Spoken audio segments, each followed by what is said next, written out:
You were taught that giving up is for the weak. That those who stop halfway don't deserve to arrive. That letting go of something means you've failed. So you stayed.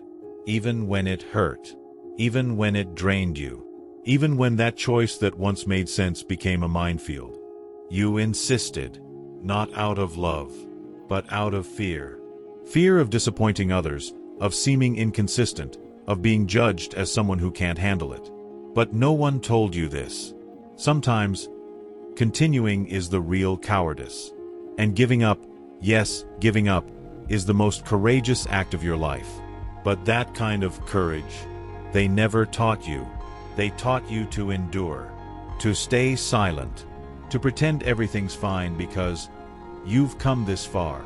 But what if the path you're clinging to is exactly what's destroying you inside? You're living a lie. Because deep down, you already know, it's over. You just haven't had the courage to admit it. Not because you're weak, but because you're human. And every human fears starting over from scratch. But now you have to choose. Will you keep holding on to what's silently killing you? Or will you have the courage to let go of what's sinking you? So you can finally breathe. Because here's the brutal truth. Giving up isn't weakness. It's freedom. And once you understand that, you're never the same again. You were conditioned, since childhood, to applaud those who endure, to admire those who never stop, to stay quiet so you wouldn't be a burden, to keep smiling even when you've run out of reasons. They taught you how to resist, but they never taught you how to feel. They told you it's just a phase, this will pass, don't give up now. But no one asked, what if it's not just a phase? What if it's a scream you've been silencing for years? You grew up thinking that suffering in silence was a sign of strength, that giving up your own limits was noble, that sacrificing yourself for others was love, that killing yourself slowly was the price of victory. And now here you are, tired, exhausted, dragging a life that no longer fits you, still pretending everything's fine, because that's what's expected of you, right? Stay strong. Don't give up. Swallow the pain. Focus on the goal. It'll be worth it. But no one told you that what you call a goal might just be an escape. That what you call strength might actually be fear of falling apart. You became a character, a version of yourself programmed to endure, even when every cell in your body is begging for a pause. Even when your chest tightens and you tell yourself it's just exhaustion. How many times have you cried in secret just to keep up the act? How many times have you gone to sleep feeling something inside you was dying, but you had to keep going? How many times was your "I'm fine" just a shield against collapse? You became a survivor of a war that was never yours, carrying promises that no longer make sense, defending plans that hurt you, holding onto relationships that erase you, staying in jobs that are killing you, just to keep up the image of someone who never quits. But what if you're holding on to exactly what's keeping you from living? The world romanticizes sacrifice, but it doesn't show the broken bones beneath the armor. No one sees the wear and tear you carry, the exhaustion you've learned to mask with a coffee, a smile, and a hollow positive quote. It's all going to work out. But what if it doesn't? What if the only thing that would work is stopping? Maybe the biggest prison in your life is the belief that your worth depends on how much you can endure. And that changes everything. Because deep down, you can't take it anymore. You've just never given yourself permission to stop. So let me tell you something no one else had the courage to say. You have the right to stop. You have the right to change your mind. You have the right to walk away from what's killing you. You have the right to not be the hero all the time. You don't have to carry the world to prove your worth. You don't have to destroy yourself to be loved. You don't have to keep going just because you once started. Here's the brutal truth behind it all. Pushing through isn't a virtue when the cost is your emotional health. It's not courage if it's fear that's driving you. It's not love if it involves abandoning yourself. There are moments in life when the real test of strength is knowing when to walk away. You're not stuck with what you have. You're stuck with what you built around it. The image, the story, the narrative you've repeated 1,000 times to yourself and to others. It's going to work out. I can handle this. I'm strong. You fed that image so much that now you're afraid to kill it, because killing that image feels almost like admitting you were wrong, and your ego won't allow that. So you keep going, not because you still believe, but because you need to appear consistent, even if it costs your peace, your health, your essence. You call it loyalty, but it's fear. You call it responsibility, but it's guilt. You call it commitment, but it's just shame. Shame of admitting that version of you no longer exists. You know this, but you don't have the courage to face it, because as long as you keep going, you're still someone who never gives up. You're still the determined one. You still uphold the image people once applauded, even if, to do that, you have to suffocate who you've actually become. Here's the hard truth. Sometimes you're not afraid to give up the project. You're afraid to give up the version of you who created it, the version you promised, the one you exposed, the one you defended tooth and nail. And now, how do you look into the eyes of those who believed in you and say, I changed my mind? How do you face yourself in the mirror and confess, that thing I believed in so fiercely doesn't make sense anymore? The world doesn't prepare anyone for that. To say, I don't want this anymore, without sounding like a traitor. To stop halfway through without seeming lost. To change paths after swearing you'd go all the way. But there's one thing the world never told you. Too much consistency kills growth. You have the right to change. You have the right to let go of what no longer fits. You have the right to walk away, even if everyone expected you to stay. Yes, they'll judge you. Yes, they'll call you weak, unstable, a quitter. But the price of trying to please everyone is slowly dying in silence. How many times have you stayed just so you wouldn't be misunderstood? How many times have you swallowed the urge to leave because you were ashamed to admit you didn't want it anymore? How many? You don't owe anyone. You don't need to explain yourself to those who won't carry the weight you're dragging every night. Guilt is a leash. Shame is a prison. Ego is a cruel judge that demands you keep up appearances, even while you're bleeding. But listen closely. If you have to die a little every day to keep an image alive, then that image has become your executioner. You weren't made to be consistent with outdated versions of yourself. You were made to grow. And growth sometimes looks like contradiction, tastes like silence, smells like starting over. And you know what's the craziest part? After you finally gather the courage to let go, to say, I don't want this anymore, to stop trying to please everyone, something happens that no one ever prepared you for. Relief. Your breath deepens. The tightness in your chest loosens.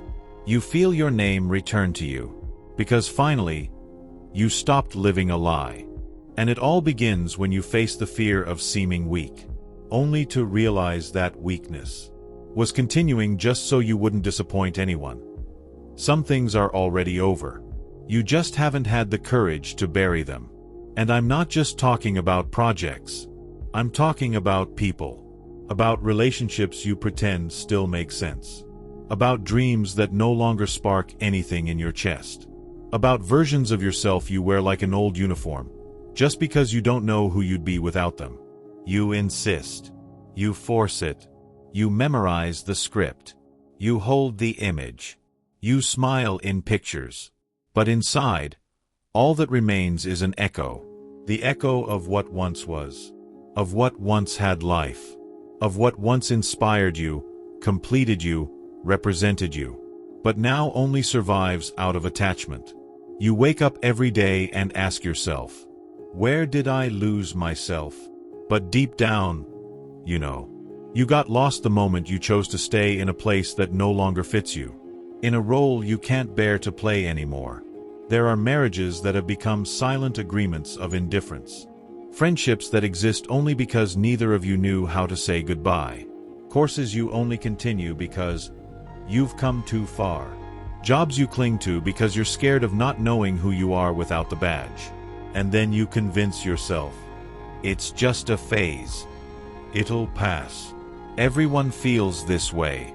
But the brutal truth? It won't pass. Because it's not a phase. It's the end. You just haven't had the courage to accept it. Because accepting it's over means facing the emptiness that comes next. And emptiness is terrifying. You ask yourself, if I let this go, what will be left of me? And the silence answers, you'll be what's left. Without the masks. Without the titles. Without the persona you built to feel safe. And yes, that's scary. Of course it is. Because giving up on something that once felt like part of you is like tearing out a piece of your chest. But pretending is like rotting from the inside without bleeding on the outside. Lately, have you felt heavy? Dragged down? That quiet ache in your chest with no name? Maybe that's it. You're carrying emotional corpses.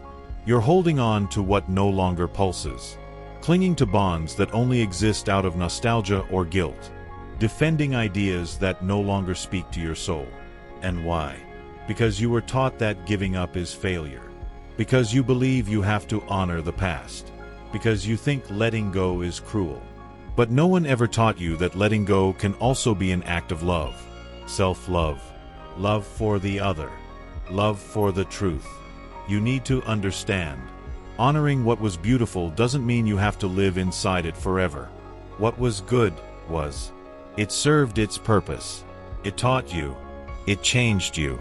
But now, it's over. And that's okay. You don't have to hold on with both hands anymore. You don't have to sleep beside someone who no longer speaks to your soul. You don't have to keep saying, I love you, when all you feel is pity. Or keep smiling out of politeness when everything inside you has already left. You have the right to walk away from anything that no longer contains you. And that goes for everything.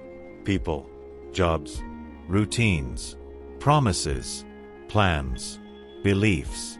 Even the version of you that was once necessary, but now holds you back. There comes a moment in life when you need to hold the funeral.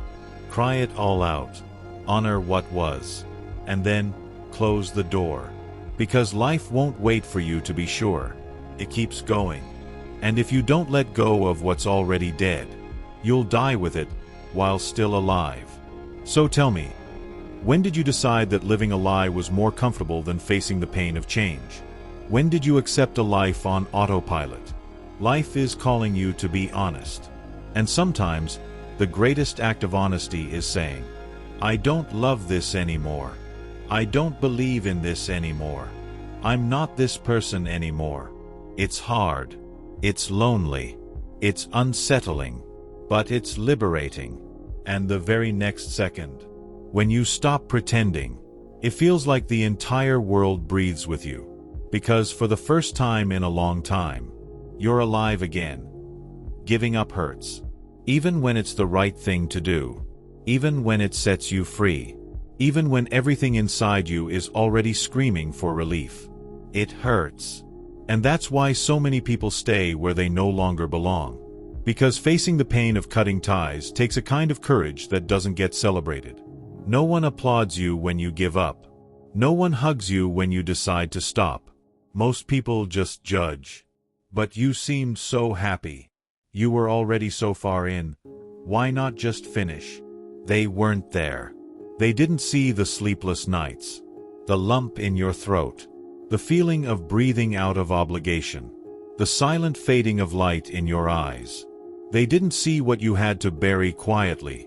Long before you gave up for real. Because before the external surrender comes the internal mourning. Mourning for the time invested.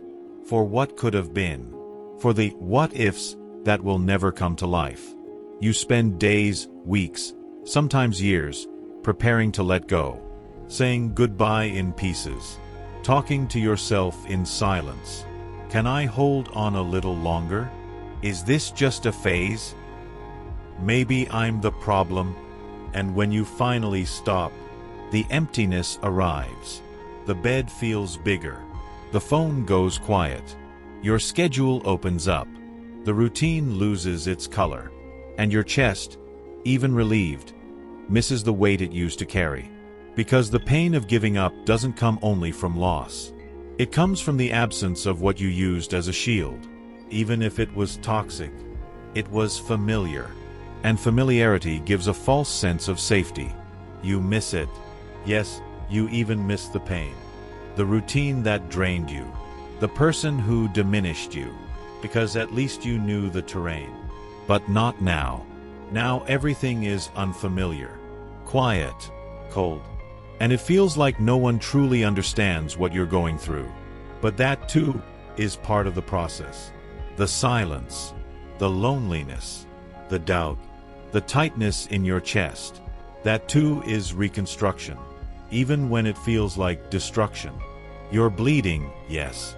But this time, you're bleeding to heal. Unlike before, when you were bleeding just to keep a lie alive. This pain you feel now is your body detoxing from years of forced endurance. It's your soul realigning. It's your ego learning to step back. It's your truth reclaiming its space. And you need to honor that morning. Live it. Feel every layer. Cry what needs to be cried. Fall silent where the world won't understand. Because some pain doesn't fit in a tweet. Some goodbyes happen without an audience. Some liberations look like defeat, but they're really the start of rebirth. Don't rush it. Don't skip stages. Don't patch the hole with distractions. Feel it. Because when you feel it all the way through, when you move through the pain without pretending, that's where healing lives. The grief of giving up isn't an end. It's the crossing. And no matter how dark the road feels, it's leading you back home. And that home is you. Not the version you crafted to be accepted, but the version you abandoned to fit what others expected. She's waiting for you on the other side of the pain. And every tear you shed in this morning is a key turning in the lock. You've been through the collapse, through the doubt, through the fear, through the loneliness. You faced the grief no one sees, the pain of letting go of something that was part of you, the silence that settles after everything falls apart. And now, what's left? Whole, uncovered, alive. For the first time in a long time. Truly alive. Not forcing yourself to fit in. Not pretending to feel excited. Not dragging a dead story on your back. And this is where the magic begins. Because at first, all you feel is emptiness. But slowly, you realize the emptiness is fertile. It's space. It's seed. It's new ground. You start breathing differently. Start thinking with more lightness. Start listening to yourself without urgency. Start remembering who you are. Beneath the layers the world forced you to wear. Giving up was your revolution. Silent, intimate, brutal. It was you saying, I won't keep killing myself just to appear okay. I won't keep pushing what breaks me. I won't keep trading my peace. You think you wasted time? No. You survived. You learned. You were preparing yourself, all along, without knowing it. And now, you carry a different kind of baggage. One that no longer weighs you down. Because it's not made of obligation. It's made of choice. And that's the highest point of transformation. When you stop living out of duty and start living out of decision. That's what courageous surrender really is. Letting go of what suffocates. Not because it's easy, but because it's necessary. It's understanding that real failure isn't in stopping. It's in continuing out of fear of stopping. And you're not afraid anymore. You don't need anyone's approval. You don't have to uphold what no longer reflects you. You don't have to make sense to the world. Not when you finally make sense to yourself. You've broken free. And now, everything that comes your way comes with awareness, with presence, with truth. And truth sets you free. It's simple. raw, sometimes painful, but it never traps you. If what you were living asked you to betray yourself, to shrink, to stay silent, it wasn't love. It wasn't purpose. It wasn't your path. It was a prison. It was fear. It was ego dressed up as bravery. And you don't live there anymore. Because now, you know, giving up wasn't the end. It was the portal. The portal between who you were and who is being reborn. Scarred, yes. Wounded, yes. But eyes open. Heart ablaze. Soul clean. And anyone who's been through that is never the same again. You heard all of this. You felt it in your skin. You recognized the signs. And now, there's only one question hanging in the air. Are you going to keep lying to yourself? Keep holding on to what's already dead? Keep smiling to keep up appearances while bleeding inside? Keep playing the role of the strong one, even when your chest is screaming for help? Or will you choose courage? The courage to let go. To say, I don't want this anymore. To stop. To disappoint. To change direction even after coming so far. Because in the end, no one's coming to save you. No one's going to live this life for you. No one's going to sleep with the weight of the choices only you carry. And no one, absolutely no one, will understand your rebirth if you keep living the story of someone you no longer are. Do you really want to stay where you are? Or do you want to breathe, for real? Because now you know. Giving up is not failure. Giving up is the beginning of freedom. It's the most intimate act of self-love. It's you choosing yourself. It's you finally saying, after all this time, enough. Now it's me, for me. And from that moment on, you will never be the same again.